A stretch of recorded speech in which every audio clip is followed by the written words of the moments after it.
Ce samedi 18 mars sonne comme une nouvelle journée de contestation sociale, 48 heures après l'emploi, par la première ministre Elisabeth Borne, de l'article 49.3 de la Constitution pour faire adopter la réforme des retraites sans vote des députés. Le soir même, le jeudi 16 mars, elle avait tenté de se justifier sur le plateau du 20h de TF1 face à un Gilles Boulot plus que sceptique. Après ce très long combat, est-ce que vous estimez que vous êtes encore la bonne personne pour diriger le gouvernement ? Lui a-t-il notamment demandé au cours de leur entretien. Je vous pose la question parce que, tout à l'heure, il semblerait qu'avec des membres du gouvernement et des membres de la majorité, vous avez dit « je veux bien jouer les fusibles ». Avait alors précisé le journaliste, interrogeant son invité sur la véracité de ce propos que des bruits de couloir lui attribuent. Moi, je vous le dis, je pense que ce n'est pas une question de personne.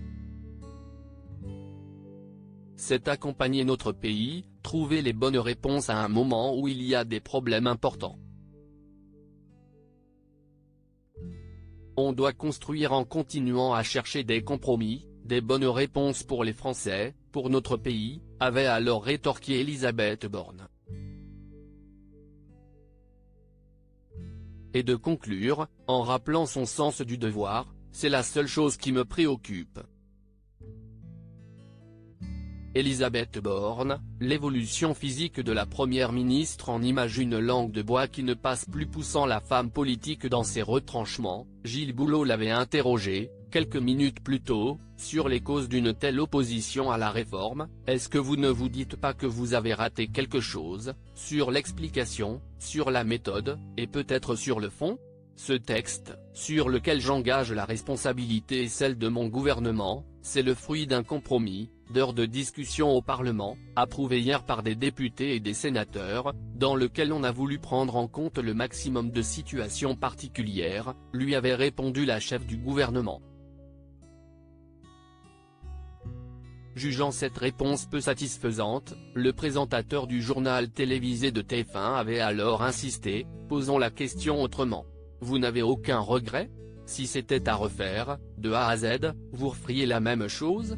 Ce à quoi la collaboratrice d'Emmanuel Macron avait répondu, je reste convaincu que c'est en cherchant des compromis, en écoutant les organisations syndicales et patronales, ainsi que les groupes parlementaires, que l'on peut proposer les meilleures solutions pour les Français et faire avancer notre pays.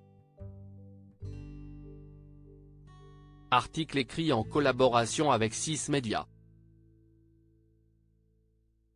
Crédit photo, capture d'écran TF1.